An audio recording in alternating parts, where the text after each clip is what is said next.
That's disgusting. Welcome back to Inside the Pylon, a Midwest college football podcast, joined as always by Clinton Boring. My name is Ryan Satkoviak. There's been no football, Clinton, but I feel like a million things have happened in the last 3 days since we've gotten together. There's a glitch in the matrix. Bill Belichick is coaching college football. Rich Rodriguez is going back to West Virginia. And as the kids are saying these days, if you can't beat them, then arrest them and charge them with a felony, sir. How are you doing this evening? I'm doing good. Ohio State is fans and podcasters are still complaining about the Michigan game as well, Ryan. It's rather annoying to try to tune in to a podcast and get excited about an upcoming playoff game, and when it's 30 minutes long and 20 minutes of it is still about the Michigan game. Let it go. Well, now you have a whole new news cycle on it now. Just listen to Elsa and let it go, man. Let it go. But yes, this whole representative of Ohio and his BS felony flag planting, it is making its rounds. Ohio State has nothing to do with this, folks. This is purely this guy being an absolute bozo. But so funny. Outside of anyone in Ohio, your point was correct. No one cares because they just want to run with the story and make fun of Ohio State more. So here we are. Oh my gosh. Yeah. Ohio State's soft as baby shit. It's okay. This representative clearly made things more worse than he ever thought possible when he came up with this ingenious idea. Yep. Also, how can you charge a felony for putting a flag down in the middle of the field? It's the dumbest thing I've ever heard. Yeah, like you think that what was his bullshit that he was saying? He was like, protect our athletes from violence and blah, blah, blah. You know what happens if an officer tries to arrest someone at the middle of the field during that? The coaches are going to deck the officer and you're going to have a full-on brawl. Yeah. We're just going to get sprayed with more mace. And everybody's eyes can burn. It's just, what's the saying? Don't let facts get in the way of a good story. The funniest thing about this, Clinton, is because you are absolutely right. If you've listened to this show for a long period of time, you know me. You know I don't deal in absolutes. There's never such thing as 100% or 0% certainty. But I'm 100% confident that nobody at Ohio State, not in the football department, the basketball department, the arts and letters department, the president's office, the music office, the science department, anyone asked this dude to covertly be like, hey man, we'd really appreciate it if you introduced this bill in a state legislature. Not a single one. Because they knew if anyone even thought about it, they knew the reaction would be this.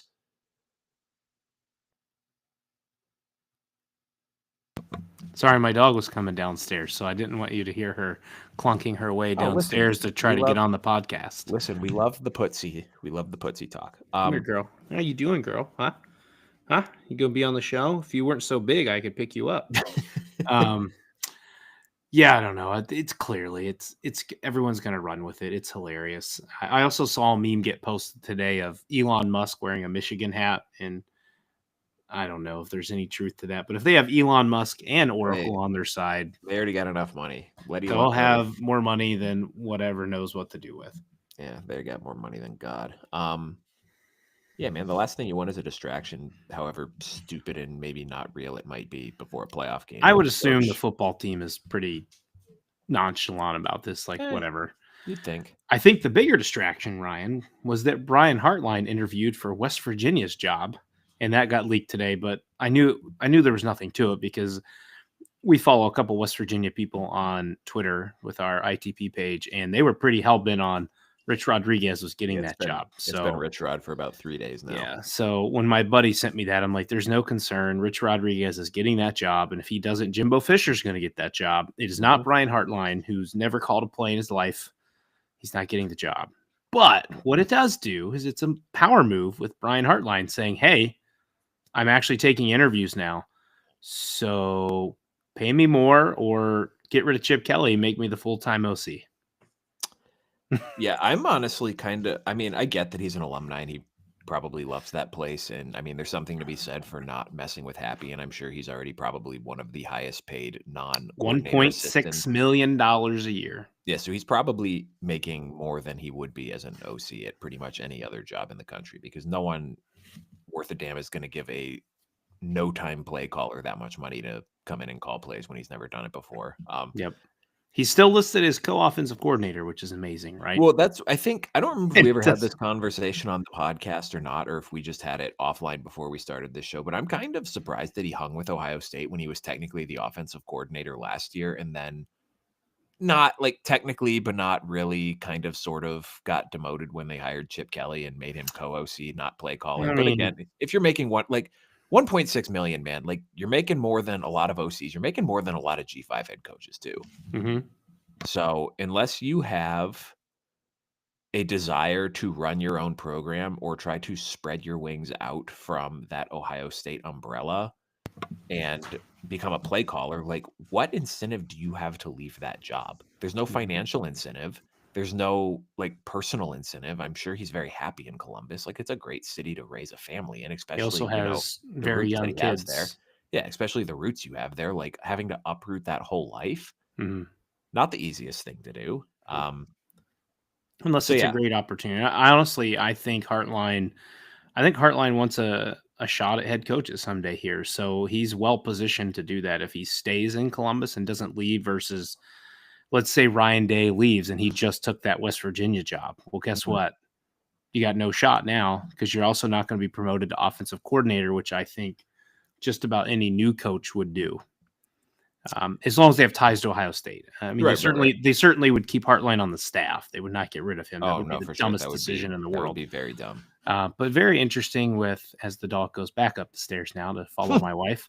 Um, it was interesting news. It's good for him though. Like the guy's obviously going to at some point want to progress his career. Whether that's you give him the keys to offensive coordinator that Chip Kelly has been kind of lackluster with this year, and you let him roll, or you're gonna have to see it. You have to watch him walk out the door at some point because somebody's gonna give him an opportunity. And West Virginia is kind of close to Columbus, right? In regards to if he'd be going to Florida or Oh, sure, California, yeah, that's easier to that's move. still relative to his family and to be here. We got a nice fight in the Rangers Sabres game. Let's go, baby. Love punches. This is why hockey's great. Anyways, that was some intriguing news. I think the most intriguing news I found today when I saw Wisconsin's schedule for next year, Ryan, and we talked about Oh my gosh. how how much Fickell's probably on the hot seat anyways. And Mhm, boy, you just got dealt one hell of a schedule next year in the span of what, 6 weeks? mhm. They've got what? Ohio State, Oregon, Iowa, Michigan, Yep, and Penn State in there. yep. I think is a run of 6 weeks for them. That It's is not great. absolutely brutal. It's not great, Bob. You're staring down the barrel of 6-6 again, just Mhm. looking at those 6 games. Yep, Now, Oregon clearly hinges on is if Dante Moore is going to continue to be their starter. Is Dante Moore able to replicate something of what Dylan Gabriel can do? yep, Can Oregon replicate the success? I'm sure they're going to lose more guys in the draft this year. They're well set as far as a recruiting perspective, but man, Wisconsin just Fickell's going to end up back at a AAC school here soon. yeah, man, that's, are we like, we're fully on board that next year's kinda do or die for him there, right? Absolutely. I think you've got, well, first of all, you'd be packing your shit up and leaving if you can't even get to a bowl game. 2 I'm years in a thinking row, for you got to sure. be you got to be 8 or 9 wins. I don't know I about, think I'd say 8. I'd say I think 8, you get a man. grace because of how difficult that schedule is. Yeah. But I don't think you're getting a grace of 5-6 wins. I think you need to show progress. No, for sure, for sure, for sure. And again, it's not their fault that Van Dyke got injured. It's not their fault that Mordecai got injured. Like Yep. that's not your fault, but you also have to look at it as you don't have a homegrown guy Yeah. on your roster to take over quarterback for you. You're relying so much on the portal. Mhm. If you had a guy sitting there in the wings, you're like, it's okay. Luke Fickell, you brought in this high 4-star out of, I don't know, wherever who wants to come play in the cold. And he's sitting there waiting in the wings. I mean, Braden Locke, I believe, is still there. Like, is that encouraged? He went into the portal today. He's in the portal. Okay, so Wisconsin will officially have a new quarterback, both starter and backup next year. Yep. Probably a good thing for them. Well, I think there's a really good comparable here from this year, and that's Billy Napier, where going into year 3, it seemed like a lot of the Florida fan base was done with him. And people were looking at this schedule saying, well, there's no way this dude's not getting fired because they're going to get absolutely crushed towards Mhm. the end of this run here. But the thing that he had that Luke Fickell doesn't have is the 5-star quarterback. Mhm. And you kind of have that trump card in your back pocket. And I think he had to end. I don't know if they would have eventually played it anyway this year, but the process of having to play it got expedited when Graham Mertz got hurt. Mhm. And what do you know? DJ Legway came in and looked incredible. And all of a sudden, Florida turned the page. They ended up winning 7 games, which I don't think anyone thought was going to Mhm. happen. I was thinking you'd be lucky to get 6. Yeah, Lucky. I think that was kind of the prevailing thought process, and they end up winning 7 games. They score a couple of huge upsets late in the season, knock Ole Miss out of the playoff, Damn near and beat Georgia with a third-string quarterback. almost beat Georgia with a 3rd-string quarterback. And all of a sudden, like, they got guys coming back. They finished their recruiting class strong. They're probably going to be big-time players in the portal. They're heading into 2025 with a ton of momentum and And a bona fide starter at quarterback. a stud at quarterback for sure, who has 2 years, who has to play college football for 2 more years. And like, I don't see that with Wisconsin. Like, what's there to be excited about the program? Like, you're going to have to bring guys in the portal. Do they even have the new OC yet? Have I missed that? They need to hire a new OC too. And like, that's a make or break hire for Luke Fickell, because you get that one wrong. If you don't get a guy who's going to be able to bring a quality quarterback with him, like, you're going to get smoked next year. I hear Ryan Walters is available, and he debuted some offensive coordinating duties at Purdue. I mean, he did score 49 points on Illinois. No, it's going to be interesting. Yeah, I 100% agree with you. It's kind of do or die for Fickell this year. You've got to show some sort of progress. Listen, Wisconsin is not your perennial. Well, you know what? With 12 to 14 teams, they very well could be.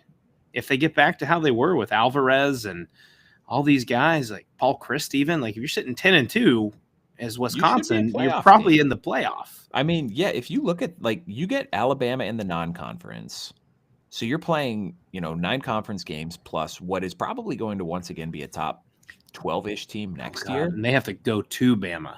Yeah, but like, that's the type of schedule where if you go 9-3 with it, you will be in the playoff discussion. Absolutely. Can't guarantee you'll be in, but like, the conversation with this is like, when you have a schedule like Indiana or Notre Dame had, you probably have to go 11-1 to make the playoff. When you have a schedule like Bama had this year, 9-3 gets you in the conversation. That's not going to happen. Even with losing to subpar teams. Even with losing to subpar teams, when you play and beat that many good teams, you are afforded extra mulligans that you don't necessarily get. But like, in a normal year for Wisconsin, when the schedule's not that hellacious, 10-2 should get you into the playoff more often than not. Yeah, absolutely. Especially when we're going to be, Ryan, I don't think we're ever going to get 14. I think we're going to go straight to 16. I could see that. In 2 years, we're going to go from 12 right to 16. I could see that. Anyways, 14 to 16, your odds are even greater. And if you're looking at this schedule already, and the year they had this year and the year they had last year, and you're like, well, shit, if they can get 9-3 and they're in a playoff discussion, that's a major success. The issue, though, is I don't know that this program has ever been further from 9-3 in my college football viewing lifetime. I agree. I mean, you look at some pieces, right? A single quarterback difference, they upset Oregon. They probably upset Penn State. Yep. If Locke doesn't have the pick 6, they most likely beat Penn State. That completely turned the game around. And that is 2. Now they're playoff teams now. 2 playoff team victories for Luke Fickell under his belt. You can argue they still play good defense. It's hard for a defense to go out all the time when your offense can't stay on the field. I mean, Clinton, they hung with Bama well for a half, and then they missed that field goal at the end, and then gave up that 2-play touchdown drive, and all of a sudden it was. And then there goes the boat. Who knows what magic Tyler Van Dyke was going to give them in that game? I'm still going to say, let's say they lose, but if they're close, you feel a little better about it. Yeah. So I think you got to hit the quarterback. You obviously got to hit the OC. And I wonder if OC comes first, although you got to get your butt moving if you're going to have to do the portal again, because what is the window open? 30 days? I think it's only open 20. 20. So you got to find something quick to pair both those guys that can fit in the system. So you almost want to do what you said, bring the OC with his quarterback into the mix. It's open 20 days in the sense that you have 20 days to go into the portal. You don't necessarily have to have your decision Gotcha. made by the 20 days. Gotcha. That's right. That would make sense because there's a ton of guys who just sit in the portal and never get picked up. And then I think each playoff team players have 5 days after the end of their season to enter the portal then. Yep. So it'll be interesting. I've heard a lot. You told me this is not a bold prediction, so it was called a regular prediction. I'm going to predict that Devin Brown's probably Utah's quarterback next year, given I've heard they have no quarterbacks on the roster currently because Cam Rising's not coming back for an 8th season to them. Yep. And then, but he's probably going to go somewhere else. So Devin Brown probably going to go to Utah would be my guess. I've heard Keenholz, not only Iowa, but Wisconsin. Be a good one. So super athletic kid who's got 2 years under his belt learning at Ohio State. That could be a great ad for either team. You told me Miller Moss. There's some heavy investment from Louisville's side there with Miller Moss. I think On3 reported that that Louisville is all in on Miller Moss. And I think that's a great move for them. You have a kid that'd be a good. Where you had Tyler Shuck last year, who was surpringly healthy, but you picked a guy who had an injury-plagued career to come in for Jeff Brom's first year at Louisville. That was first year, right? Second year at Louisville. Yeah. So now you're in year 3. You've already been in the ACC championship once. You add someone with experience like Miller Moss, and I don't necessarily think Miller Moss was the complete problem at USC as much as he's the scapegoat. Rather, Jade Maeva may be better. I don't know, but I think Miller Moss is a solid quarterback. Is he going to be elite? I think he's solid. There's something else going on at USC, man. They've lost a fair number of skilled players that you would not expect a program like USC to lose. One of the Lemon? Did Lemon leave? Or was it? It was either Lane. I think it was Lane. I think it was Jacoby Lane. Yep. Deuce Robinson's in. Oh gosh. So that's 2 of the quad sophomores we talked about preseason. There are rumors that Zach Branch might be going in. Absolutely. He's done nothing. He did nothing this year. Quentin Joyner's in. I did see that. That's a huge blow, man. Yep. He was the expected back for them. He's loaded with talent. Oh, that blows. Yeah, you're right. Something's happening there. Bear Alexander's in. Yeah, well. Going to his, 3rd college in 4 years. Yeah, that's a 3rd in 3 years. That's a shop at your own risk investment. I heard Oregon is a major player there. I would not. I'm like, Oregon, don't even make that investment. It's like 3 or 4 high schools. He's going to his 3rd college. That's don't. Nope. That's a chemistry killer. Also, that early smoke of Raiola to Miami, folks, you can squash that rumor. Both Raiola and I can't believe Matt Rule had a complete. I wanted to say Matt Flip, our guy Matt Flip from Penn State. I almost called you the head coach of Nebraska. Matt Flip, congratulations on your promotion, my friend. Rule and Raiola both squashed that rumor, which is great, right? If that was just a small flex there by Raiola to get more money from Nebraska, then that's the game we play, which certainly it could have been. But I'm happy for our Nebraska fans and friends that Raiola is staying. Now, go get some damn talent around the kid because there's a ton of wide receiver talent in the portal right now. Yep. And go get Quentin Joyner and put him at your running back. But I believe they just got Emmett Johnson to come back, right? He entered the portal, then he came back, or maybe it wasn't Johnson. No, I thought Emmett Johnson committed somewhere else. One of their backs came back. They entered the portal and came back. Oh, let me do it. I was just reading their Twitter the other day. They entered, but then they came back. Emmett Johnson. Oh, yeah, you are correct. It was Emmett Johnson. Yep. And decided to come back. So that's great because he had a nice little spurt this year for them. But yeah, he came on late in the season. That's a big So it's a lot of news, right? In just a few days for us being apart while we're all just sitting here waiting for next week to come, right? Because that's when the previews come. Nobody's doing previews this week. It's too far out. The previews start rolling in Monday. There's too much with the transfer portal going on right now. It's enough to – oh, my God. It's just so many kids, man. So many kids. I've been busy at work, too, so I have not been as online, which is probably a good thing. I've tried, but it'll make your head spin. Well, at the end of the day, it's like trying to drink through a fire hose, seeing like who's in the portal, who's in the portal, who's in the portal. This is in the portal. That's in the portal. Yeah. I wouldn't want to be Pete Nakos right now. That poor guy. Yeah, he's got a lot on his plate. He's like Adam Schefter this time of year, essentially. Yes. So how we're going to kind of do this the next 2 weeks is I think next week we're definitely going Monday and Tuesday. Mm-hmm. What do you want to do? Do you want to go Wednesday, or I guess it depends on when the other guy, if the other guy gets back to us for why? Tennessee. Yes, Tennessee. I'm like, why Yes. can't So, I think guys, of we his name? have. Why don't you tell us what we got on Monday, Ryan? Since So you set that plan up. Monday we are gonna do.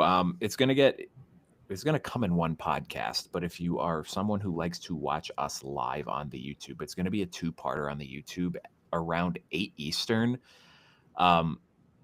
Special guest. Is he a special guest star now? I guess he's Triple special guest star. yeah. The third time, Sammy Jacobs from Hoosier Huddle is going to come back on to break down the Indiana side of the Battle of Indiana this weekend, and then around 9:30 ish, Jack Sobel, who joined us in the summer from Blue and Gold Illustrated of the On3 Network, is going to join us to break down the Notre Dame side of the Battle of Indiana. That'll all be in one podcast. So you don't have to go looking for that in multiple places, but that'll be 2 separate YouTube live streams. Little earlier on Monday, so Sammy can go to bed and go to work the next day. So that'll just be a him and I conversation. We'll try not to fight with each other without Clinton there to See, moderate. that's why Clinton is doing bedtime at that time, just to let these two go at it. Yeah, we're just gonna start screaming at each other. I'll make sure I put my my Shamrock face paint on for that one. But then Clinton will join me for Jack around 9:00 Tuesday. You set that one up, man. You're gonna make me say his name. We have a beat writer from SMU that's going to join us. We talked about this on our Twitter poll. We got an overwhelming amount of yeses. The more, the better, from our guy Dale Bliss, because it's playoffs, baby. Jordan Hofditz is how you say it. He covers SMU. He's going to join us Tuesday night around our standard time, 9 p.m. Eastern time. I am still working my butt off. I've contacted two Tennessee guys. They both work for 24/7. So, and they have over like 150,000 followers each. So they probably look at our little following, like, especially now that we all got all the bot cleanse. Bots got cleansed. You're 490 followers, you peasants. Went from 760 to 490. All of our big boobed blonde bot followers have disappeared now. So I'm still working on a Tennessee guy. Hopefully we can get one. Hopefully nothing falls through with the SMU, but at this point we at least have an SMU that we can talk about. Give you guys a little insight on what you can learn for the Mustangs, both offensively, defensively, how they match up against Penn State, and what they kind of expect this game to occur. And then I'm on board doing our regular Thursday next week. I don't think I should be good Thursday night normal. I just have something on Friday night. So we can go Monday, Tuesday, Thursday. Yeah, we can do that. That's fine. Plan for that. And, it may be a shortish thing on Tuesday. If we just get the SMU interview, then you guys at least have that in your back pocket, because Ryan and I will probably spend our time. We'll do our normal pick'em show and kind of breaking the stuff down for the playoffs. Again, mostly oriented to our teams on Thursday night. There's a 50-50 chance my father forces his way onto this podcast at some point next week. How long are your parents there? My mom is leaving Tuesday, and my dad's just staying with me the whole week. Oh, nice. And they're coming this week? Yeah, they get here tomorrow. Originally, it was just till Tuesday, but since we're going to the game on Friday, he's like, I'm just going to move my flight back and stay with you the whole week. It's cool. So that'll be fun. You guys can celebrate an Indiana Hoosier win together. I already told Sam if Indiana wins that game, I'm driving my car off the freeway, and you will never hear from me again. I'm only half kidding. Maybe like. I just hope it's a good game. I hope it's a good game. Clinton, I hope it is not a good game. I hope Notre Dame wins by 80 because. Are you going to tell Sammy that on Monday? Yep. I will tell him to his face. He's going to be at the game, too. I'm going to try to meet up with him. That'd be cool. Shake his hand. Yeah. I've seen you 3 times on the computer. I'd like. What if he doesn't want to shake your hand? Well, that's fine. I'll wave at him from a distance and be like, Sammy, what's up? It's me, the annoying one. I'm really only 4'11" in person. Here I am. I'm actually really short and stocky. That's actually not true. I'm 5'11", depending on my shoe size, what shoes I'm wearing. I was 5'11" today in my Under Armour hovers, but usually I'm more around 5'10". and his hair up in the air. So Oh he's my he's gosh, 5'9". dude. I need a haircut so bad. I was laying in bed it was like 2 or 3 nights ago, and my hair just was like straight up, and Sam's like, "Do not move." She took a side shot of me. It was a full-on fucking Jimmy Neutron hairdo, just like straight ass in the air. I'm like, okay, yeah, that's all I needed to see. Brain blast. Brain blast it takes a minute to get into the barber here though. But anyway, so that'll be our plan for next week. Tonight, we are going to revisit all of the terrible predictions we had preseason. Back in August, we took the DraftKings over-under win totals for each of the Big Ten teams plus Notre Dame, and we predicted whether or not these teams would go over and under, and we also predicted our projected playoff brackets. I have my full bracket. Clinton just has his playoff teams, which is fine. We can at least compare and contrast on that. And we can all laugh about how wrong we were. And then we put together each an all-dude team. So we'll call this the all-ITP teams, Clinton. Dudes so not on like dudes. dudes on dudes. Yeah, there you go.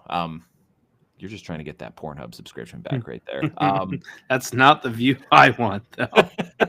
Wrong section. Yeah, you clicked on the wrong tab there. So like, I don't know what we'll talk about that after. We'll do the predictions first here. So do you want to go win totals first, or do you want to go playoff first? Win totals. Okay. Down the line, Clinton. Starting alphabetically, the Illinois Fighting Illini, their preseason win total was 5.5. I think we were both negatively swayed by Scott Ritchie when we talked to him with his, I wouldn't call it a necessarily pessimistic attitude, but there certainly wasn't the same unbridled optimism we got with a couple other guys we talked to, and we both took the under. And I think this might be the wrongest one that we had. I would say they're a 9-win team. And I Yes. think we both took the under. We couldn't have been more far off. Like legitimately, I mean, if I were to, I was pretty wrong on Wisconsin as well, but I think just like on the aggregate, I think this one might be the one that we got wrong the most. This was our most wrong. They hit the over on this by the middle of October. When they beat Michigan. We got cooked. It was it looked like a daunting schedule preseason, man. Kansas eventually kind of sort of got it together towards the end of the season, but it took them half a season to kind of figure it out. We figured the Nebraska game would be pretty tough, and I think we both kind of expected Nebraska to win that game. And I mean, it went to overtime, and Nebraska missed a field goal towards the end. So, I mean, it certainly was close. Certainly didn't envision them beating Penn State. That didn't come to fruition. Did not envision them beating Michigan, but I don't think that either of us thought. I was out on Michigan. I know you weren't necessarily in on them, but I don't think either of us envisioned Michigan being quite as bad as they were. Didn't envision them beating Oregon. That didn't come to fruition. But otherwise, man, like all the toss-up games, they beat Michigan State, beat Rutgers, beat Northwestern, lost to Minnesota, but 9-3, man. What a season for the Illini. Very 2022-esque. I'd agree for with that. them, and that's something we talked about in the preseason is could they do that? Obviously had a ton of talent on that roster. I believe Altmaier is back again next year. I think that is correct. So once the full season wraps up, guys, we're going to do some we're going to give each team a grade on how we think their season went. I think a little preview to the Illini, I think per expectations, probably going to get a pretty high grade. They did really well. But hell of a season. It was a lot of fun. It would, I think, and just imagine how it plays out differently if they pull off that upset in Happy Valley and they're 10-2 with a win over Penn State. Probably talking playoffs. Could be a playoff team. Also, for all the gesticulation about what's better, the Big Ten or the SEC, their bowl game is going to be fun as hell. Oh, yeah. Against South Carolina because I don't know how much they are losing to the portal and or graduation, but most of their good players should be playing on. I haven't seen anything on Pat Bryant and Zachary Franklin. I haven't either. But if everyone plays for both teams, that should be a fun game to watch. Could be informative. Yep. Next, Clinton, speaking of the Battle of Indiana, the Hoosiers preseason win total was 5.5. We both took the over. Mm-hmm. I Our guy don't know. Sammy convincing us with schedule. Listen, I wouldn't call that unbridled optimism. I would say the cautious optimism there. I don't know that I would have said 11-1 over, but His words were, because of the schedule, if it's going to be a year, it has to be this year because of how friendly the schedule was. And boy, did it ever pan out for them. It sure did. Their schedule's not as friendly next year. I was getting ready to pull that up. Yeah, man, they started, 10-0? Mm-hmm. Before the Ohio State game. They beat Michigan, and again, we just had the conversation about Michigan. We'll have that here in a second. I figured that there would, I didn't really figure because my playoff bracket was incredibly chalky, and I took absolutely nothing out of the bag on that one. But you think going into each year that there's like that one surprise team that makes a run, and last year it was Washington.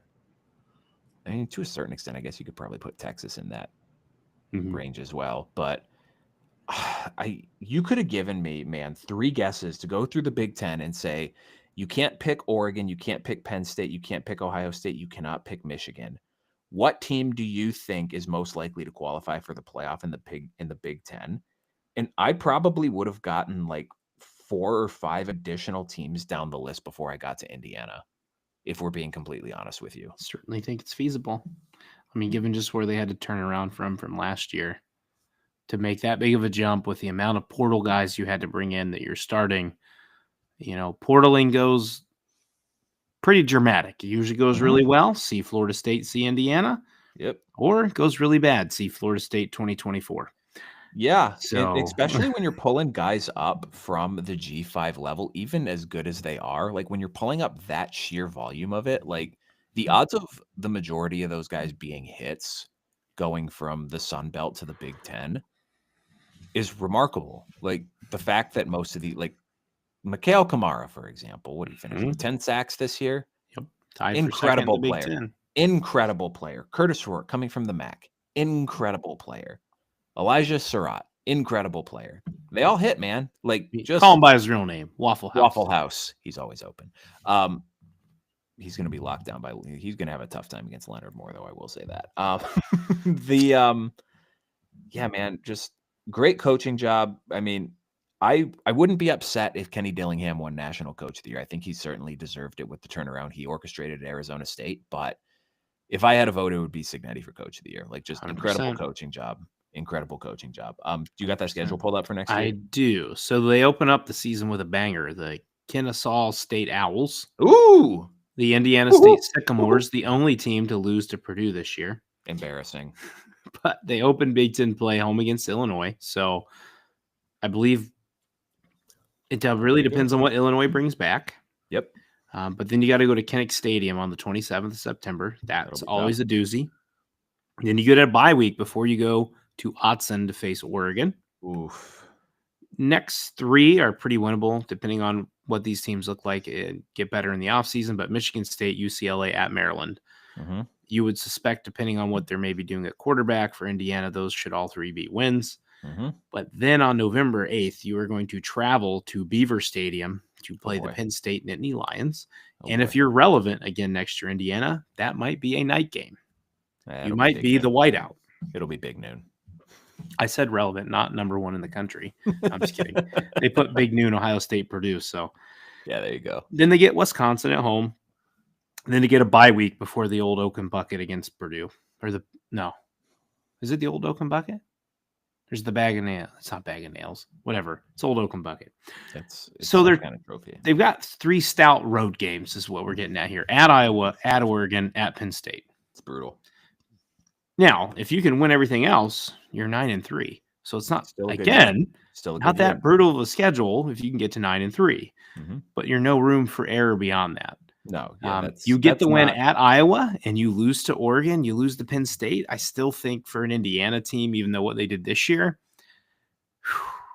I still think they're going to have to go 11-1, barring what they do in the playoff this year. If they beat Notre Dame, they're going to get a ton of respect. Well, because if you somehow beat Notre Dame and get past Georgia, well, because you could go 10-2 and you're in. There's very much a what have you done for me lately with some of these rankings. Like, as much as they're not supposed to look at previous seasons results to kind of inform decision making, like, you'll never be able to convince me that they don't do that. That's why Bama always gets the benefit of the doubt. Mm-hmm. If Indiana comes out and they get stomped by Notre Dame, then people are going to come in next year and be like, oh, well, they lost to Ohio State. They lost to Notre Dame, the only two good teams they played this year. We're not taking them seriously. They come out, they have a good game against Notre Dame, lose respectably, or even beat Notre Dame, play a good game against Georgia. Then you come into next year, you go 10-2 with that schedule, and people are going to cut you some slack with that, man. Mm-hmm. That's a much more difficult schedule than they played this year. I've been going back and forth respectfully with some Indiana fans. Again, I love the Indiana fans. I'm not going to trash talk the Indiana fans. A lot of them listen to this show. They've been very good to us. Mm-hmm. I get the conversation about playing a Big Ten schedule. Like, I get that. They played there's 18 teams in the Big Ten, Clinton. Only 6 Big Ten teams ranked outside of the top 60 in F+, which is a combination of the FEI and the what's Bill SP plus ranking. Indiana played all 6 of those teams. They played literally the 6 worst teams in the Big Ten this year, in addition to a non-conference schedule that was atrocious. And they played atrocious next year. They played 9 games against truly god-awful teams. Mm-hmm. That's not the schedule next year. That is a much more difficult schedule, and that's the type of schedule that if you go 10-2 against, that moves the needle, is the point I'm trying to make here. I'm not trying to dog on Indiana's schedule. Just a little bit. So Indiana has a 10-game Big Ten schedule next year? No? Do they not have a non-conference game announced? They get 2 bye weeks just like you normally do. Well, I don't think the 2 bye weeks is a normal thing. I think that was just because of this year and next year, and then it goes back. So who are their non-con games? Kennesaw State and Indiana State. How many so they play 10 Big Ten games? They have 10 Big Ten games next year. 1, 2, 3, 4, 5, 6, 7, 8, 9, 10, 11. Nope, they have a game that's not announced yet. Okay. That's what we're missing. That's all I figured. Wait a second. So it'd be the August last weekend of August, because August 30th it's Ohio State, Texas. So they don't have a game announced for that yet. They're I was gonna say, damn, how the hell did you get 10 games? You're supposed to be playing 9. They're doing the old North Carolina where they play Wake Forest in a ACC matchup. That's not an ACC matchup. That could be fair. Army Navy, not AAC matchup. Just tradition. All right. Speaking of teams, I think so we got Illinois wrong. I would argue we both got Iowa laughably wrong too, because I went back and listened. I think I mentioned this on one of the shows a couple weeks ago. I distinctly remember saying there's a better chance that Iowa makes the playoff than going 8-4. And guess what they did, Clinton? They went 8-4. Their over-under win total was set for 8. We were both flabbergasted by this. What does Vegas know that we don't know? Apparently a lot, because they pushed and we both hit over. They were our dark horse playoff team, man, and they did not live up to that billing. Not enough offense again outside of Caleb Johnson. They did have offensive improvement this year. They did have offensive improvement. Quarterback still kills them. Yep. And wide receiver still kills them. You can have all the running back all you want with Caleb Johnson and a better O-line. The defense was not as good this year. Mm-hmm. But yeah, we kind of biffed it on that one. Yes. One that we did not biff, Clinton, was Maryland. Over-under set at 6.5. We were both heavy on the under. They finished with 4 wins. Not a great season. They had some good performers. Mm-hmm. Not a good season overall. And again, we're not super plugged into the Maryland fan base, but it got to a point where towards the end of the season where we were seeing some stuff at least popping up through our Twitter feed that was people saying, is it time to question if Mike Locksley needs to go? Mm-hmm. Not a good place to be as a program. Yeah, I think you're having to have those conversations. Maryland is looking to go portaling pretty good. I mean, who isn't these days, but a fair amount of portaling from some of the stuff I've read. Might have to check in with our guy, Jeff Ehrman, on that just for some confirmation. Is Billy Edwards, I believe, and MJ Morris are both able to come back next year, I think. I believe that is correct. So do we have another quarterback battle? I mean, Billy Edwards can sling the rock, but Yeah, I did not see losing Talia. Talia was a ton for this offense last year. They didn't have the defense coming back that we expected. A lot of offensive line turnover that we talked about preseason. So they had, our date with Jeff Erman on that. That was the time. Remember my line got cut, and then I was trying to use my phone, and you guys couldn't hear me the whole time. Oh, that's right. So I'll look forward to next year's fall preview of partaking in the Maryland one. I was gonna say that was the time of in this podcast lore where the internet connections were abound. Riding dirty. My stupid router that would stop working because it got too hot. This next one, Clinton, this was the first team that we disagreed on. Michigan was at 9. You pushed. I took the under. My reasoning was I figured that there was no way that they were beating Oregon, Texas, or Ohio State, and I could see them losing another game. LOL, they beat Ohio State, but they still went 7-5. I'm pretty sure I said on the show, too, the funniest outcome of the season would be Michigan losing like 3 games before Ohio State and then somehow beating Ohio State.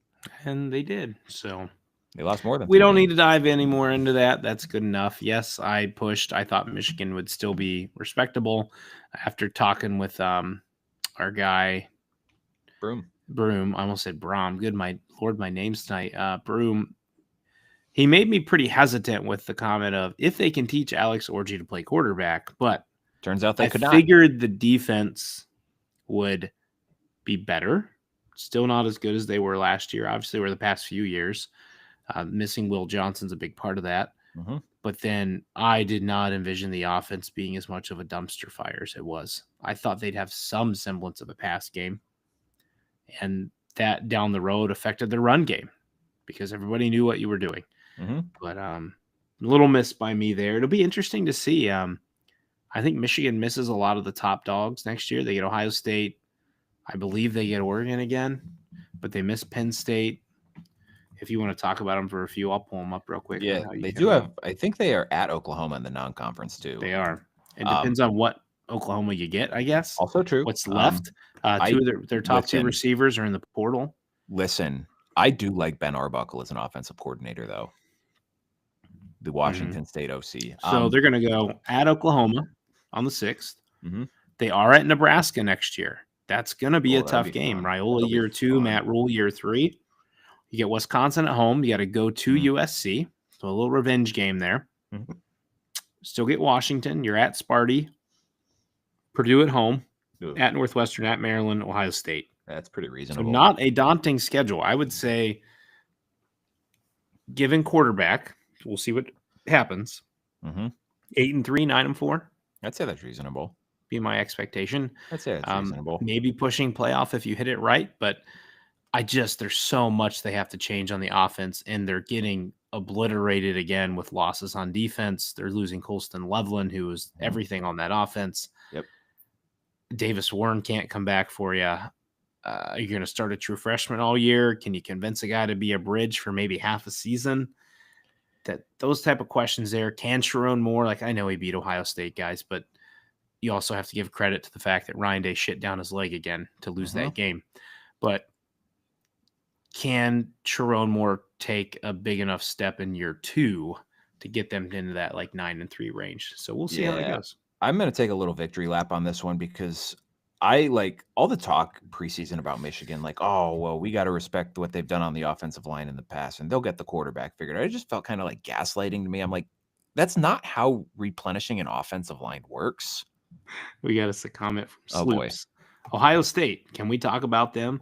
We are almost there, Sloops. Oh, we're getting close. We are getting close. No, it just replacing all 5 guys on the offensive line, that just felt like a proposition that was set up to fail from the start. And it kind of was. And I'm interested to see what kind of happens with this team because I get they were 7-5 and that still wasn't great, but I think a lot they were still able to mask with the sheer talent that they had on defense because we're not just talking about Grant and Graham. And I know they missed Will Johnson for half the season, but Josiah Stewart had a fantastic year too, and he's already linebackers were good. He's gone as well. So they're going to have to replace a lot, man. A lot of really good players on this defense. So you're going to have to get the offense right. They hired Chip Lindsey, who I believe was UNC's offensive coordinator this year. Was previously at Troy. So we'll see what happens with that. And you're absolutely right with the portal. I'm like, the discussion on Michigan quarterbacks in the portal feels kind of like how the conversation on their offensive line felt preseason, where they're like, oh, they're going to get a bridge guy. It's going to be fine. It's like, are you sure? You're giving a freshman $3 million.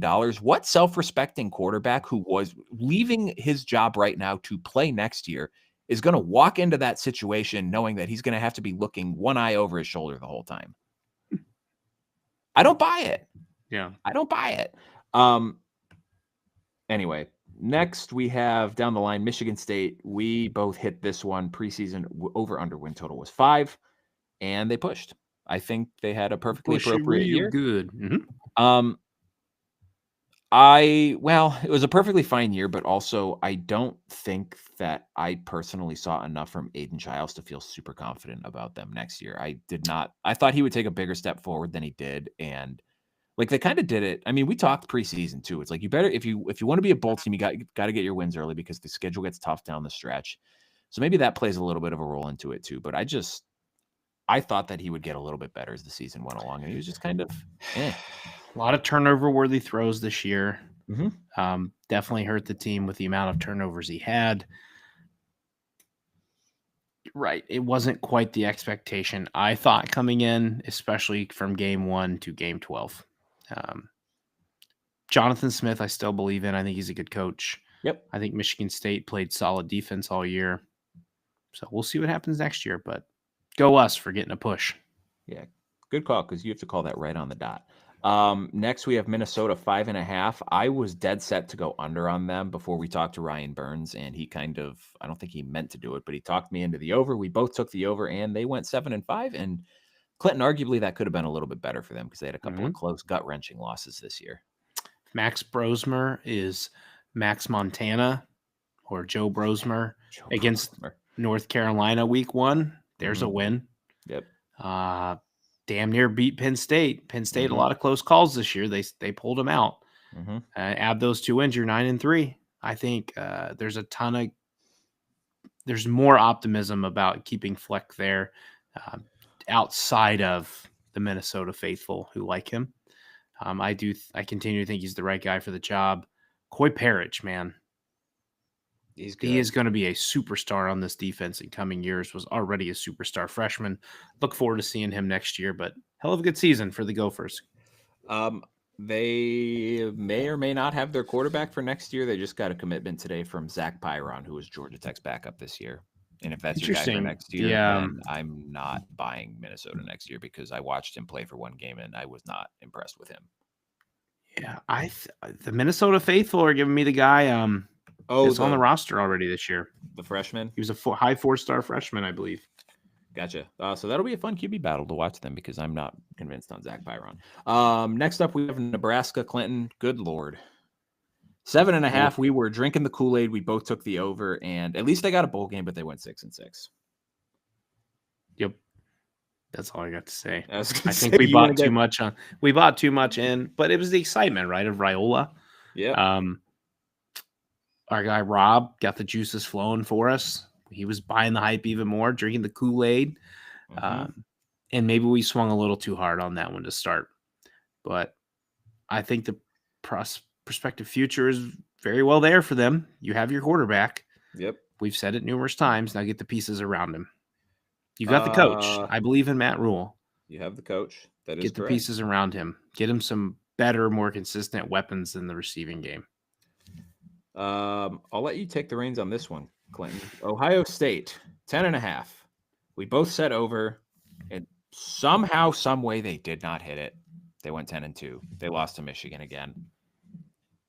What are you feeling? What are your thoughts? Still eats me away at night that they lost to Michigan. I'm not letting it get in front of me as much of trying to be excited for this Tennessee playoff game, but I didn't see it coming, Ryan. If they were going to lose 2 games, I was going to say Oregon and Penn State.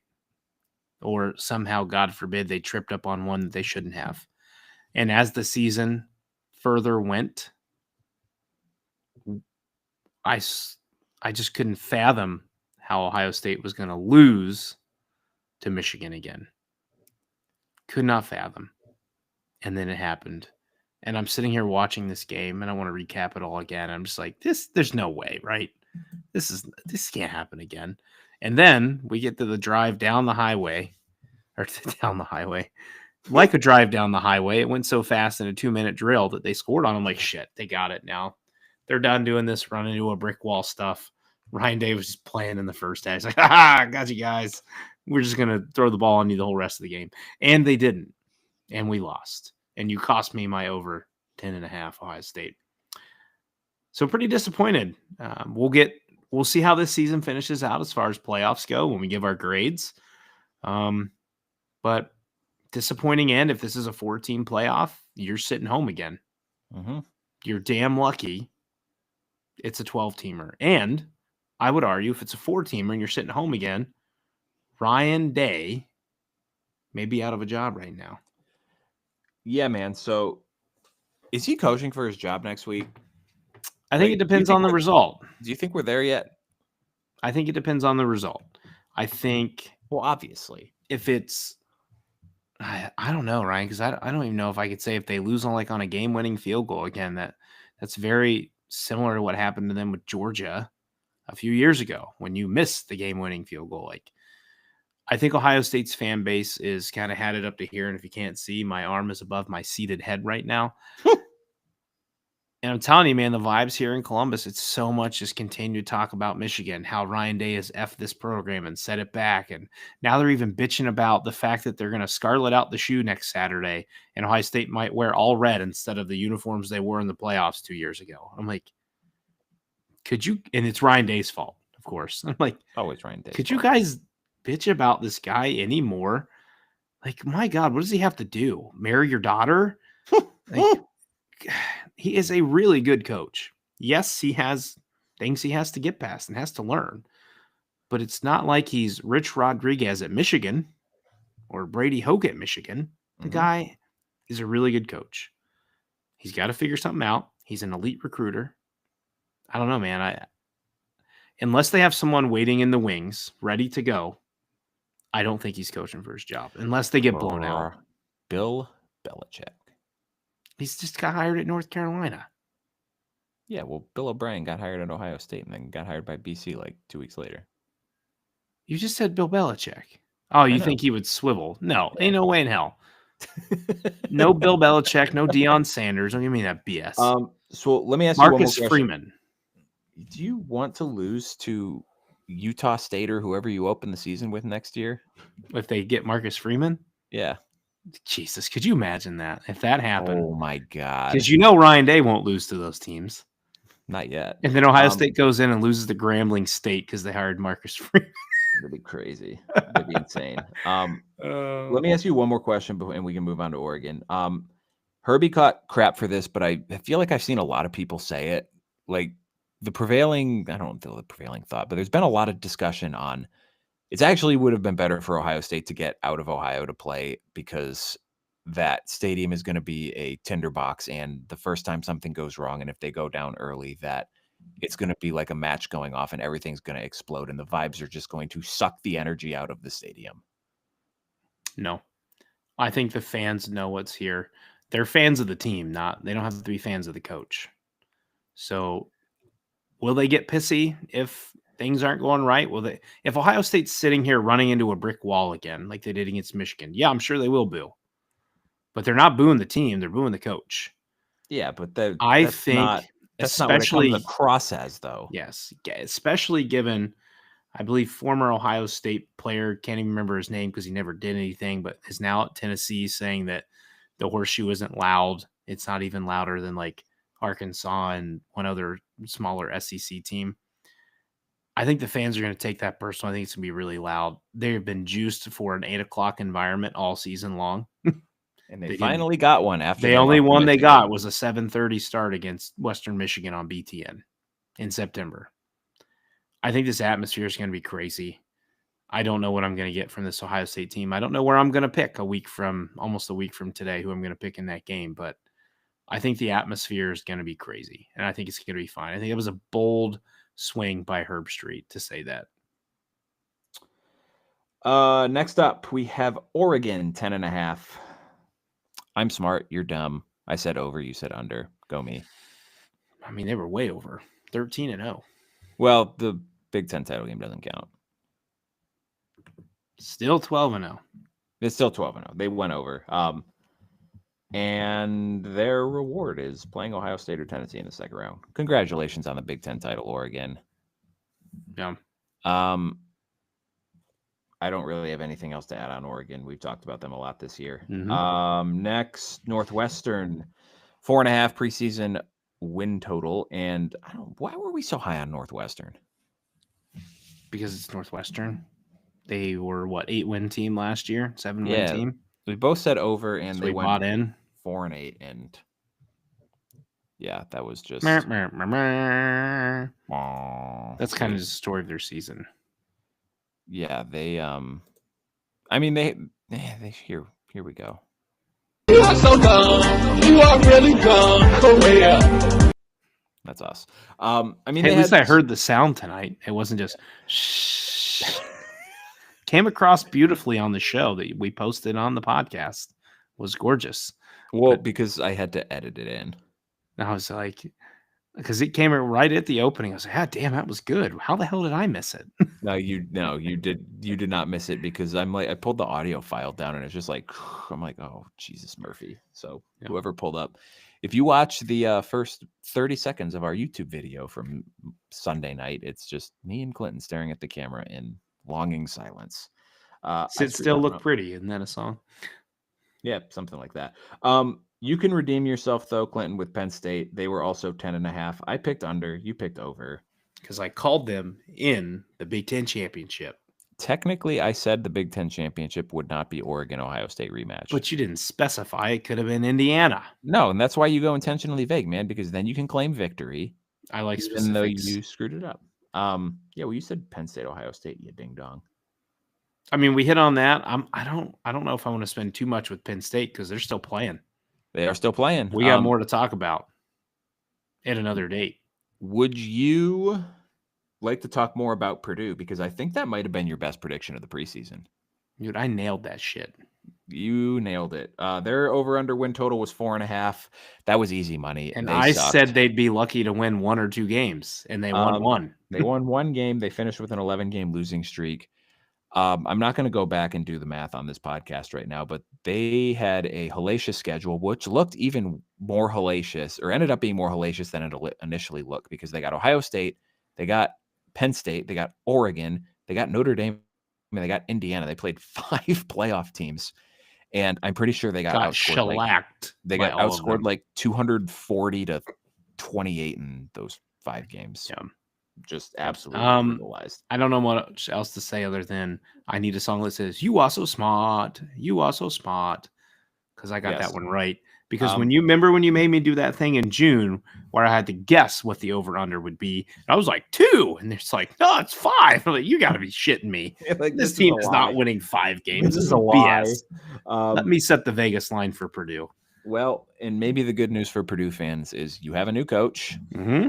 And probably going to get a new quarterback. You will likely get a new quarterback, but the bad news is all of your studs, good players are in the portal. Gone. And Dylan Thieneman coming to visit Ohio State early next week.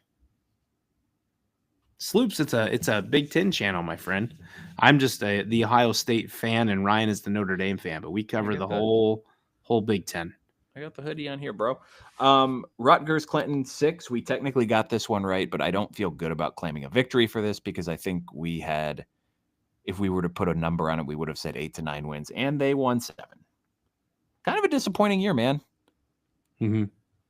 Kind of a disappointing year. I don't know. I bought hard that we were going to get 9-win Rutgers. To be fair, they did have a lot of injuries on defense in the middle of the season. Monungai still had a magical season. Mm-hmm. He was very good. But again, with schedule, similar to Indiana, I felt confident they could get there. And, the loss at Nebraska didn't help. Nebraska's first 1-score win in the past 30 years since I've been born. But just not the way it panned out. Kaliak-Manis got hot at the end of the year. I wonder what would have happened if you had him all year. Demir Miller started opening up with the pass game. Kyle Monangai finally had some compliments other than just him. Yep. So what Rutgers had 2 4-game loss slumps this year, right? I believe. What? 2 4-game what? That's 8 losses. Never mind. Yeah, They had one. That's not stretch of mathematically 3 possible, bud. Yeah, they had one stretch of 3 or 4 losses in there. Yeah, something like that. Yeah, but not quite what we projected there.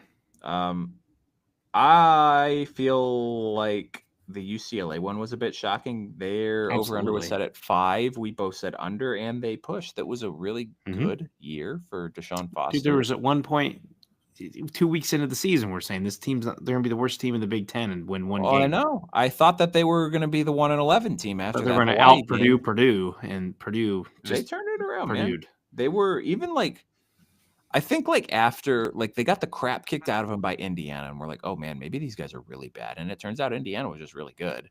Mhm. But they played tough against Penn State. They played tough against LSU. And I mean, LSU was kind of bad. So take that for what it's worth. But they fought hard. They got better as the season went along. And apparently they did it with a terrible offensive coordinator because they fired Eric Bieniemy. So interested to see what UCLA does with their offensive coordinator hire for next year and see how they grow.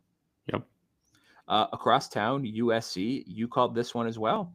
7.5. I said over. I figured they would just go barely over, and they did not. They went 6-6, and now the whole team is in the portal. Listen, not guys, the whole team, if you're getting anything from this, Clinton easily won the ATS Pick'em of the year between the two of us, and Clinton, I believe, got more over-unders than Ryan.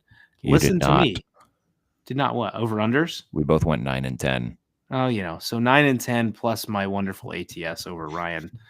Trust me, not the guy with the Notre Dame shirt on. Yeah, you should not listen to my picks at all because If you want a walk of the week, trust I'm Ryan. on an all-time cold streak right now, Clinton. He's going to try to bounce back in playoffs. He still hasn't sent me my $20 for my pizza, but Yeah, neither here nor there. I'll send it to you when I remember. And the best thing about the USC one, Clinton, is we already have USC fans posting quote tweets of their schedule saying this looks like 10-2 next year. Have you learned nothing? Ryan, but they're in the Big Ten and it's easy, right? We're going to dog walk the Big Ten. No, you're not. You're going to suck again next year. You're going to suck again next year. Washington 6-6. Their over-under was 6.5. That's a lot of sixes, Clinton. That is an unlucky number. That is an unholy number. Jesus Christ. Amen. Good call by us. And good for Washington because Jed Fish isn't going to Florida. Yes, because Billy Napier still has a job. And they look pretty solid at quarterback next year. You're going to return your wide receivers, barring Portal again. I haven't seen anything with Portal because there's 17,000 people entering at this moment to keep track. Jonah Coleman's coming back again next year. Mm-hmm. Get a little improvement on the D, and we'll see what happens. But they just lost. Yes, absolutely. The Thieneman brothers are studs. I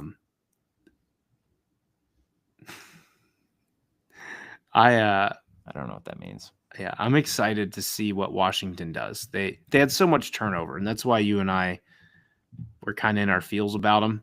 Our guy Roman was selling us hard, right? If we'd have went with Roman, I think we'd have been saying 9 wins. Yeah, right. He was drinking the Kool-Aid. I was not drinking the same Kool-Aid. I passed on that Kool-Aid.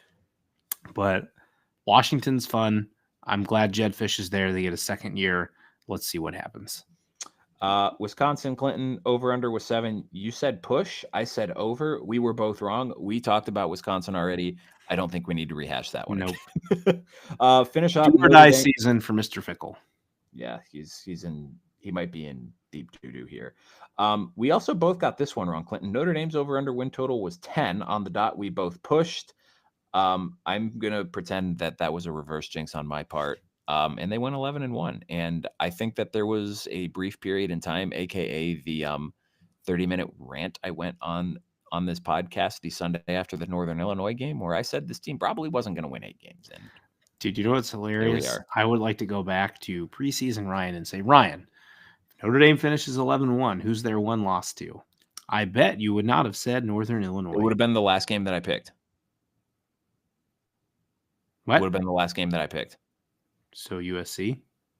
No. I mean, like, if you said pick I the would have loss, NIU would have been. I got you. I see what would you're not. saying. I literally would have listed all 11 other teams before I Of listed their North two MAC Carolina. opponents, you easily would have picked Miami before you'd have said NIU. Yeah, 100%. I figured that one of the two MAC games would be a lot closer than it needed to be. I mean, they didn't end up covering the spread against Miami either, but they I think it was 28 and they won by 25, so it was hardly that close. But yeah, man, I was going through it. That was like, anyway, that's all for that. Good times. Let's talk playoff real quick, and then we'll do our dudes team. We all know the playoff field. Let's give our flowers to Clinton because he called Clemson as an ACC champion. Good job, Clinton. I said Miami was going to win the ACC. Stupid Ryan. I was actually pretty close.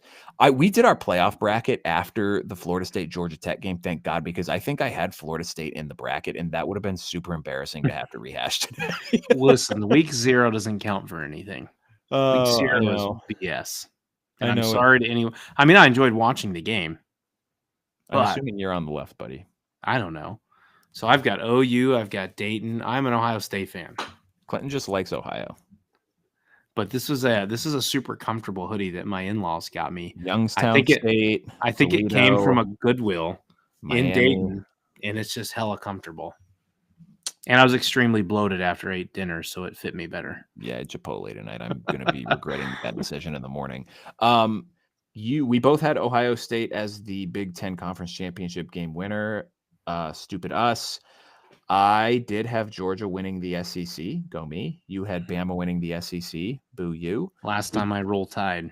Yeah, right. We both had Utah winning the Big 12. That was laughably wrong.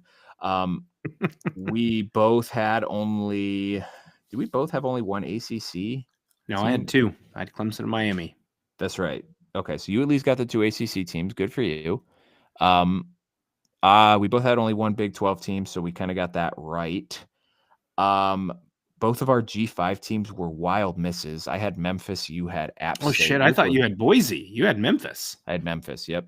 Mine was such a wild miss. It was over by week 4 for their chance. No, buddy, yours was over week 2 when they lost by 80 to Clemson.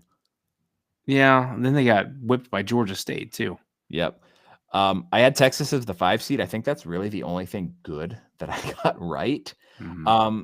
Your at-large playoff field otherwise was Oregon. You had Notre Dame. You had Texas. You had Georgia, Penn State, Ole Miss, and we missed a team in there because I wrote Texas down twice. I don't know who your 11th team was, but I guess let your people know, and then I'll think about it. It was Miami. I had Miami. Oh, Miami. That's right. Okay. Mm-hmm. So would you have 7? You had 7 teams correct. I had 6 teams correct. I win again. You win again because my at-large was Bama. I had the 7-10 game was Bama-Notre Dame, so I had Notre Dame in the 7-10 game. Good for me, but I had that at Bama. My 6-11 game was Oregon against Missouri. That's laughable. My 8-9 game was Penn State at Ole Miss, and then we just talked about the 12-5 game, Memphis at Texas. Great. Good for me. How about some dudes, Clinton? I think I got the dude sound in here, but he wants to know what's the identity, Clinton? What's the identity? Why don't you explain our mission statement here? We are set to cover Midwest college football. So mainly the Big Ten, including Notre Dame. My name's up. All right. Okay. And then some action, which Ryan and I stunk with this year. And we are already on it that we are going to do better about it next year. Again, when you go back and look over everything, you got to flash back. So Sloops, our mission and goal here is to cover Big Ten football plus Notre Dame, being the majority of the Midwest now, counting Mid and West being the West Coast that's since joined the Big Ten. And then the MAC, which we need to do better about. But at this point in time, we are, there's not enough Big Ten teams left to talk about. So we are all playoff mode. So we're going to get a heavy basis of talking about our teams that we cover, but we're also going to dive into some of the other playoff matchups because it's all we got left. It's playoff time. Playoffs. All right, Clinton, it's dude time. I don't know why that took so long to play. So I tried to not go like super basic and just pull like a bunch of people from the all conference team. I did not do a great job of that, especially at wide receiver. Booster. Yeah, that was bad. We can just alternate here, go position by position. Who do you have at quarterback? Quarterback, dude of the year, former Ohio Bobcat, Curtis Rourke. 2,827 yards passing, 27 TDs, 4 INTs, and a QBR of 85.7. I had the exact same quarterback. I thought you were going to say Dylan Gabriel. I'm like, you're a total loser that you No, did I didn't that. want to be a loser. No, like because I like you look at it like if Oregon had a different quarterback than Dylan Gabriel, would they have gone 13-0? Probably not, but they probably still would have made the playoff. I don't know that Indiana would have gone 11-1 with someone other than Curtis Rourke. Well, I mean, of the available options, let's say. I did give a bonus quarterback because for some reason I thought we were doing 2, so then I labeled it as a bonus. I wanted to give a shout out to Parker Navarro, quarterback of the Ohio Bobcats, who led this team to a MAC championship, first one since 1968, I believe. And part of my shout out is his ability to be a dual threat with 943 yards rushing and 15, count them, 15 TDs on the ground. Absolute dude. Absolutely. Running back. Give us your running backs, Ryan.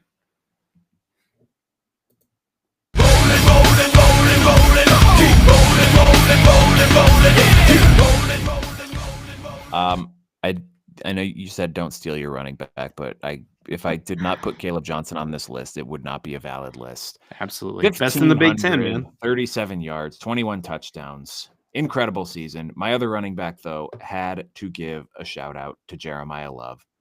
Okay. The rushing numbers are not as gaudy as some of the other guys in this coverage area. 949 rushing yards, more of a timeshare than anything. He still had 7.1 yards per carry, which I think is third in the country. 15 rushing touchdowns. He had 2 receiving touchdowns. He's also just a murderer in the backfield. He was on RG3's podcast, and it's actually a pretty good podcast. It's RG3 and his wife. Mm-hmm. And they asked him about the hurdle at the USC game. And he was like, yeah, they were talking a lot of smack before the game, so I was just going out there trying to embarrass someone. You know what? I think the biggest thing, Love started getting the appropriate amount of love latter half of the season. I'd agree. So I think he's fitting in a little more. I'd agree. My 2 running backs was, of course, Caleb Johnson. We knew I was going to go there. And then number 2 for me was actually Jordan James. I think we brought up and talked about him needing some more respect. I was damn close to putting Woody Marks, but then I was kind of looking at the total TDs. That would have been a good one too. He had a great year. Yep. And you look at James, 226 carries, 1,253 yards, 5.5 yards per carry, and 15 rushing touchdowns. Mm-hmm. That's a monster season. So props to Jordan James. Wide receivers. Are we going to have the same? We might have the same 3. We are not going to have the same 3. Number 1 for me is Pat Bryant from Illinois. 54 catches, 984 yards, 10 touchdowns. I think those are Big Ten only stats, bud. Pat Bryant? Yeah, because he had. Is he over 1,000? Yeah, he had 88 catches, 1,062 yards, 8 touchdowns. Yeah, regardless, Pat Bryant, great job. My other one. Jeremiah Smith, of course, freshman of the year from Ohio State in the Big Ten, probably already the number 1 receiver in college football if they'd throw him the ball more. And number 3 for me, proud of his numbers for despite being out, 3 or 4 games. Tez Johnson, wide receiver, Oregon. Wait, what the hell was I looking at? Because ESPN has Pat Bryant at 54, and the one that I saw has him at over 1,000. Yeah, I just utilized my ESPN for all these. I literally pulled this from the Big Ten website. Okay, you know what? Don't listen to me. Anyway, I had Pat Bryant as well. Dude is ass. Yeah. Who, Pat Bryant? You. Yeah, I know. Well, I was also give me your 3. I was also doing this today when I should have been working. So I might have been too. Yeah. Well, now I don't trust any of my numbers. Don't read your numbers. Just give me people. We've almost been doing this an hour and a half anyway. So yeah, I know. I didn't think we were going to go this long today. That's super embarrassing. I have Smith, I have Pat Bryant, but my 3rd receiver was also Ty Felton. So I'm literally looking at his ESPN page right now. 96 catches, 1,124 yards, 9 touchdowns. For who? Ty Felton? Ty Felton for Maryland. Fantastic year for him. Tight end.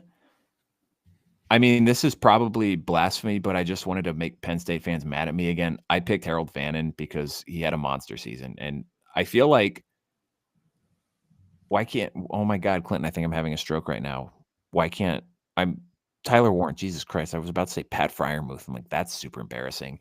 I feel like he's like the ultimate like utility player for this team because he snaps the ball, he catches the ball, he runs the ball, he throws the ball. Like he's literally a backyard football player. It's fantastic. And it's kind of a shame that he's not in New York because I feel like I think there's like a Paul Hornung Award, which is like best all-around player in college football, and I think that he should win that. But Harold Fannin had 100 catches this year. He finished just short of the single season FBS record for receiving yards by a tight end. And he was not just a MAC merchant because he had 19 catches and almost 300 yards combined against Penn State and Texas A&M, playing with Connor Bazelak as his quarterback. My guy was Tyler Warren. I think it's the obvious decision for tight end for dude of the year, but I had a second guy just in case you went Warren. I figured you'd go Harold Fannin, but I didn't want to leave out Max Clare. 51 catches, 685 yards, 4 touchdowns for Purdue. If you guys watched Purdue football, and if you didn't, we don't blame you because Ryan and I watched more than we should have this year. Max Clare was about the only bright spot on that offense, at least in the pass game. So somebody's getting a nice starting tight end right away in the portal as he sits there. So I want to give him a little shout out. I went one step further. I did an offensive line group. I said Notre Dame, dudes of the year, Notre Dame. And the reason being all the injuries and things that they had preseason and the effects that there's your pup. All the effects they had to them and the speculation of what are we going to do with the O-line. I gave the offensive line of Notre Dame my dudes of the year, ITP dudes of the year. Good call. I like what you did there. Just a shout out to a couple of guys. Ariante Ursary from Minnesota had a 79.7 overall PFF blocking grade this year, first team all conference selection. I threw Alma Wagner from Notre Dame in this year, first time starter at right tackle, and of all the consternation on the offensive line this year, you never really heard his name called, which I think is a good thing for an offensive lineman. At guard, I threw in Donovan Jackson. He was a first team selection in the Big Ten, and he slid outside to tackle after the Josh Simmons injury. I love that positional flexibility. I said Connor Colby from Iowa. Through 9 games this year, he had a 75.9 PFF grade. I don't know what the last 2 weeks, that was just the number I pulled up. And then I threw Seth McLaughlin in at center, all Big Ten selection. Likely still going to win the Remington. Yep. So illustrating, and they have not been as good at running the football without him. So illustrating his importance there. Defense, Clinton, what did you have on the line? My 2 defensive ends, Abdul Carter, 10 sacks on the season, 2 forced fumbles, and Mateo Uyunglele, 10.5 sacks to lead the Big Ten, 2 forced fumbles, 1 interception. You just throw your tackles out there too, bud. Tackles, Michael Kamara, 44 tackles, 10 sacks, also tied for second in the Big Ten. Pretty damn impressive given that's a defensive tackle. And then Ethan Herkett from Iowa. He had 6.5 sacks, but he also had 55 tackles, which is quite a bit of tackles for a defensive tackle. So pretty impressive. Also forced 3 fumbles. I had Abdul Carter as well. I threw Jordan Bershon instead of Uyunglele, though. He had 8.5 sacks, 11 tackles for a loss, and 6 pass breakups, and he only played 9 games. So I contemplated Birch. I really did for the same reason because he played less. And I was like, man, if he had a full season under his belt, he probably outdoes Uyunglele. And then inside, I threw Ty Robinson for Nebraska, 6 sacks, 11 tackles for a loss, and James Carpenter from Indiana, giving some IU love here, 9 tackles for a loss, 5 sacks. The Hoosiers at linebacker, Carson Schweisinger from UCLA, 136 tackles, led the Big Ten. He had 8.5 tackles for a loss, 4 sacks, 3 pass breakups, 2 interceptions, and a forced fumble. Also, some MAC love here, Clinton. Sean Dolock from Buffalo, 159 tackles, 17 for a loss, 5.5 sacks, 5 interceptions, 1 touchdown, 4 pass breakups. That has the Butt Kiss Award written all over it. If he does not win it, it's a travesty. Look at the dog just eyeballing. Did you have your third? You said Gabe. 3. I put a Gabe Jacas from Illinois as well. Dude, you took 2 of my 3. Good. Carson Schweisinger and Sean Dolock. I thought I would be stealing the Sean Dolock love here. But my third was the best linebacker in the Big Ten, Jay Higgins. 118 tackles, 5 pass deflections, 4 interceptions as a linebacker. I hated leaving him off. Dude is an absolute monster. We talked about in the offseason how important he was going to be, how much of a stud. We did get one boring household animal on the podcast tonight. We have our cat, Pepper. who There's the came cat. down here and rubbed on me and wanted to be featured on the show. So here she is. If you're watching us live, our little fluff ball pepper, who does not look totally enthused to be being held right now. Safeties, Xavier Watts and Jalen Reed from Penn State. Xavier Watts from Notre Dame, if you guys are unfamiliar. Not that I don't love Caleb Downs. Caleb Downs is the best defensive player in college football, but I wanted to be a little different so people don't yell homer at me. Lathan Ransom also graded as the highest safety, I believe, in college football this year. So Ohio State pretty well set at safeties. I kind of went a little different route here. Yeah, I also did not put Downs on there because his statistics were not fantastic, but I think he's just more of an overall impact guy as opposed to just a number merchant. I put Watts as well, reigning defensive player of the year. He was fantastic again. He was somehow better this year than he was last year. I threw Coy Parrish on there. We talked about him earlier. Dude, I almost did. 5 interceptions, 2 pass breakups. At cornerback, I did not get into the weeds on the cornerbacks on this one. So don't yell at me if any of these guys got roasted a lot and you're like, he actually sucks. I threw on Malcolm Hartzog from Nebraska, 4 interceptions, 4 passes defended, and then dipped down to the MAC again, Clinton. Rayon Strader from Miami, he had 18 passes defended this year. He is in the transfer portal, and someone is going to give him a lot of money to play for them next year. Mm-hmm.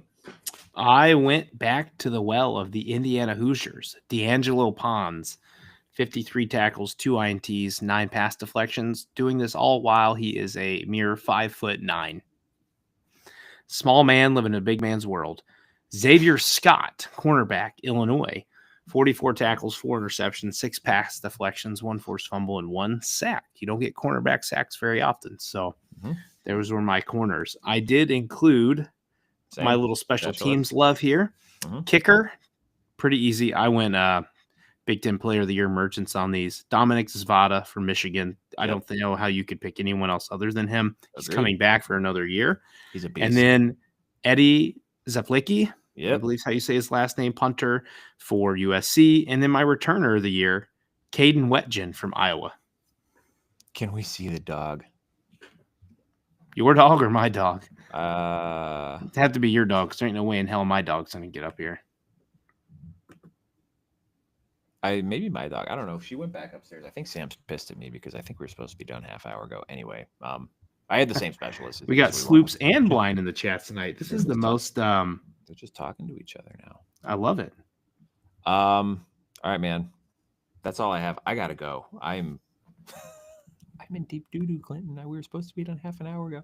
I did not even think we were going to go an hour tonight. Here we are, an hour and 20. No, because we do typical Ryan and Clinton fashion and just blow our jaws off. We just start talking. All right, y'all. All right, guys, this is our last one for the week. We are back on Monday. Join us Monday night. I have to hang out with my parents this weekend. Go me. Lucy, come here. Come here. All right, we'll bring the dog on. Come on, Bubba. Come here. Bubba. You just called a girl Bubba. You'd be punched in the face if that was a human woman. There she is. Hey, Lucy. No kissies right now. Here's Lucy. She is there. She's a good girl. All right, y'all. We'll be back on Monday. Split show. We got Sammy Jacobs from Hoosier Huddle helping us break down the IU Indiana game. And then Jack Sobel from Blue and Gold Illustrated on 3 helping us break down the same game. Looking forward to that one. That should be great. Thanks, everyone, for joining us tonight and listening in the morning. We will catch you all next week. See you. So who's the dude on the left that should be doing radio? I think that's probably you. Oh.